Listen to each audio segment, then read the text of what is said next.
Hello friends, welcome to M law classes. आज की इस वीडियो में डिस्कस करेंगे इंडियन एविडेंस एक्ट 1872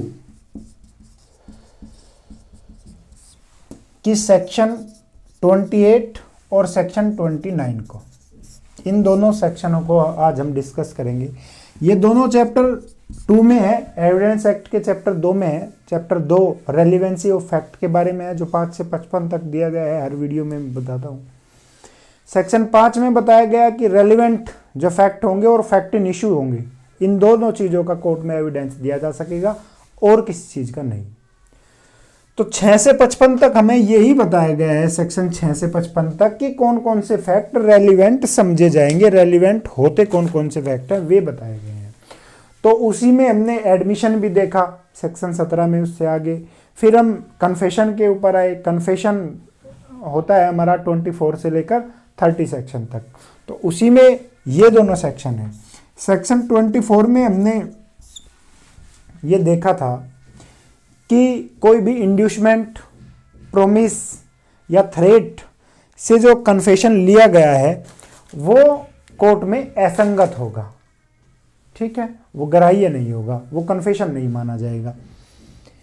सेक्शन 24 में हमने पढ़ा उत्प्रेरणा, धमकी और वचन से जो संस्वीकृति प्राप्त की है वो कोर्ट में असंगत होगी, कोर्ट में साबित नहीं की जा सकती। उसी का एक अपवाद है, किसका? सेक्शन 24 का। जो 24 का अपवाद कौन सा है? सेक्शन 28। ये क्वेश्चन बनता है प्री के लिए। तो सेक्शन 24 का जो एक्सेप्शंस है वो सेक्शन 28 है, और सेक्शन 28 में बताया गया है कि यदि इंड्यूसमेंट, थ्रेट, प्रोमिस जो किया गया है, यदि अभियुक्त पर, उसके मस्तिष्क पर, उसके दिमाग से वो उसका प्रभाव, वो उसका इंप्रेशन किसका? उत्प्रेरणा का या धमकी का या वचन का हट जाता है, और उसके हटने के बाद वो कन्फेशन करता है, तो वो कोर्ट में साबित किया जा सकता है, ठीक है। ये सेक्शन हमारी 28 है कि यदि इनका प्रभाव, इनका इंप्रेशन रिमूव हो जाता है किसी अभियुक्त के मन से, मस्तिष्क से, दिमाग से, और उसके बाद वो जो कन्फेशन करेगा वो सुसंगत होगा, वो साबित किया जा सकता है। तो 28 में इतना ही है, ठीक है। किसका अपवाद है? 24 का अपवाद है। तो ये सेक्शन हमारी 28 है, छोटी सी सेक्शन। सेक्शन 29 अब देखते हैं। सेक्शन 29 में हमें बताया गया है कि जो संस्वीकृति अन्यथा सुसंगत है, अन्यथा सुसंगत मतलब अदरवाइज यदि रेलिवेंट है कोई भी कन्फेशन, तो वो इन पांचों से, जो 5 चीजें इसमें बताई गई 29 में, केवल इन बातों से वो इररेलिवेंट नहीं हो जाएगा, ठीक है। समझते हैं, उदाहरण के द्वारा भी समझेंगे। यदि कोई कन्फेशन अदरवाइज रेलिवेंट है, अदरवाइज रेलिवेंट है, तो यदि ये 5 चीजें हैं, उसकी उन 5 चीजों के आधार पर वो, केवल उन 5 चीजों के आधार पर इररेलिवेंट नहीं होगा, वो रेलिवेंट ही होगा। इसमें सबसे पहली चीज जो हमें बताई गई है, सबसे पहली चीज क्या है? कि केवल गुप्त रखने का यदि उसको वचन दिया गया है, ठीक है। यदि कोई कन्फेशन का गुप्त रखने का किसी को वचन दिया गया है, तो केवल गुप्त रखने के वचन के आधार पर ही वो कन्फेशन इररेलिवेंट नहीं होगा, यदि वो कहीं रेलिवेंट है तो, ठीक है। जैसे एक जेल है, उसमें 2 कैदी बंद हैं, ठीक है, ए और बी। अभियुक्त है किसी केस के, तो ए बी से कन्फेस करता है कोई भी चीज कि हाँ मैंने ऐसे ऐसे करके जो है उसको मारा, उसको हथियार मारा और हथियार वहां छुपा दिया, ये चीजें कन्फेस करता है। और बी क्या कहता है कि भाई मैं तुझे वचन देता हूँ, प्रॉमिस करता हूँ कि मैं तुझे ये कभी भी किसी को बताऊंगा नहीं चीजें, लेकिन उसने बता दी। तो ये इस तरह का कन्फेशन जो है वो केवल इस आधार पर कि उसने वचन दिया था, इररिलेवेंट नहीं होगा, रेलिवेंट होगा, ठीक है। दूसरा इसमें बताया गया है कि यदि कोई कन्फेशन प्रवचना से या धोखे से लिया गया है, तो केवल इस आधार पर कि वो धोखे से या प्रवचना से लिया गया है, केवल इस आधार पर वो क्या होगा?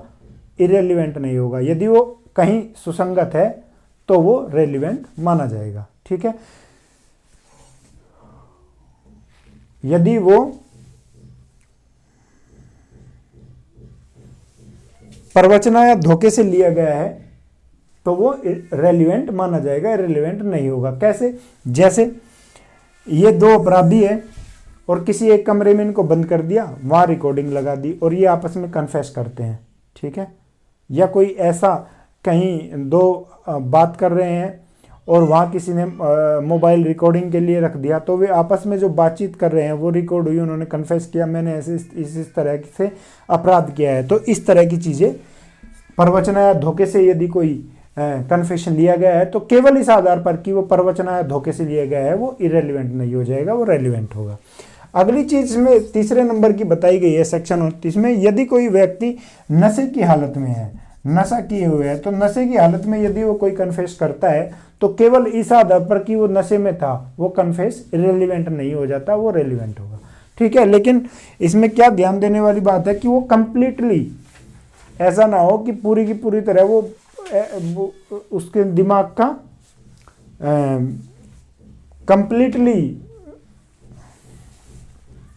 अनकॉन्शियस ना हो, कंप्लीटली अनकॉन्शियस ना हो। ठीक है, उसे थोड़ा नशे की हालत में हो लेकिन पूर्णतः अनकॉन्शियस नहीं होना चाहिए। तो चौथे में बताया गया है कि यदि कोई ऐसे प्रश्न का उत्तर देता है कि जिसके लिए वो आबद्धकारी नहीं है, जिस प्रश्न का उत्तर देने के लिए वो बाध्य नहीं है, यदि उसका भी वो उत्तर देता है और उसमें कोई कन्फेस करता है तो केवल इस आधार पर कि उसने ऐसे क्वेश्चन का जवाब दिया है जिसके लिए वो बाउंड नहीं है, तो उसने जवाब दिया है इस आधार पर, केवल इस आधार पर वो इररिलेवेंट नहीं हो जाता कन्फेशन। पांचवा और लास्ट इसमें है कि यदि किसी व्यक्ति को चेतावनी नहीं दी गई है, चेतावनी नहीं दी गई है, जैसे ए है, अब जैसे मजिस्ट्रेट के सामने हमने सेक्शन 26 में ये इसमें पढ़ा था कि कोई भी पुलिस अभिरक्षा में, पुलिस कस्टडी में यदि कन्फेशन किया जाता है तो वो साबित नहीं किया जा सकता। ठीक है, लेकिन यदि वो मजिस्ट्रेट के सामने किया जाता है कन्फेशन तो वो वहां साबित किया जा सकता है कोर्ट में। ठीक है, अब उसमें भी कई चीजें हमने पढ़ी थी कि भाई मजिस्ट्रेट को ये भी बताना पड़ेगा कि कन्फेशन जो तुम कर रहे हो ये तुम्हारे खिलाफ भी ये प्रूव किया जाएगा, ये साबित किया जाएगा तुम्हारे खिलाफ। ठीक है, तुम्हारे खिलाफ इस्तेमाल किया जाएगा ये कन्फेशन, तो मजिस्ट्रेट को चेतावनी देनी पड़ती है। लेकिन यदि कोई एक्स्ट्रा जुडिशियल कोई कन्फेशन कर रहा है, जब मैंने कन्फेशन की शुरुआती वीडियो बनाई थी तो मैंने उसके पार्ट बताए थे, काइंड्स ऑफ कन्फेशन, दो, जुडिशियल कन्फेशन और एक्स्ट्रा जुडिशियल कन्फेशन। जो मजिस्ट्रेट के सामने किया जाएगा वो जुडिशियल, और जो कोर्ट से बाहर किसी अन्य के सामने किया जाएगा एक्स्ट्रा जुडिशियल। तो एक्स्ट्रा जुडिशियल में मान लीजिए कोई बाहर व्यक्ति है, मान लीजिए ए ने कोई अपराध किया है और बी एक गांव वाला इसके साथ है, इसके सामने ये कह रहा है कि मैंने अपराध किया है, तो वहां इसको चेतावनी देने की जरूरत नहीं है। तो यदि केवल इस आधार पर कि भाई चेतावनी नहीं दी गई, इस कन्फेशन से पहले चेतावनी नहीं दी गई कि भाई ये कन्फेशन तेरे खिलाफ भी इस्तेमाल किया जाएगा, तो केवल इस चीज से वो कन्फेशन इररिलेवेंट नहीं हो जाता, वो रेलिवेंट होगा। ठीक है, तो ये जो एक्स्ट्रा जुडिशियल न्यायतर जो संस्वीकृति है वो सेक्शन कहाँ है, सेक्शन 29 में वो सुसंगत मानी जाएगी, यानी इसमें वो समाहित है एक्स्ट्रा जुडिशियल कन्फेशन। तो केवल चेतावनी के आधार पर वो केवल इररिलेवेंट नहीं हो जाता। तो ये 5 चीजें सेक्शन 29 में गुप्त रखने का वचन, प्रवचना से जो प्राप्त की गई हो, या नशे की हालत में, या आबद्ध कोई व्यक्ति नहीं है किसी क्वेश्चन का आंसर देने के लिए वो फिर भी देता है तो, और लास्ट में कोई चेतावनी नहीं दी गई है ऐसे, तो केवल इन आधारों पर जो है वो इररिलेवेंट नहीं हो जाती, वो रेलिवेंट मानी जाएगी। ये हमारी सेक्शन 29 थी। सेक्शन 28 और 29 का एक छोटा सा लेक्चर था। तो मुझे लगता है ये वीडियो आपको अच्छी लगी होगी। यदि वीडियो आपको अच्छी लगी है तो ज़रूर इसे लाइक करें, मुझे कमेंट्स करें और इस चैनल को सब्सक्राइब जरूर करें। वीडियो देखने के लिए आपका धन्यवाद। Thank you very much.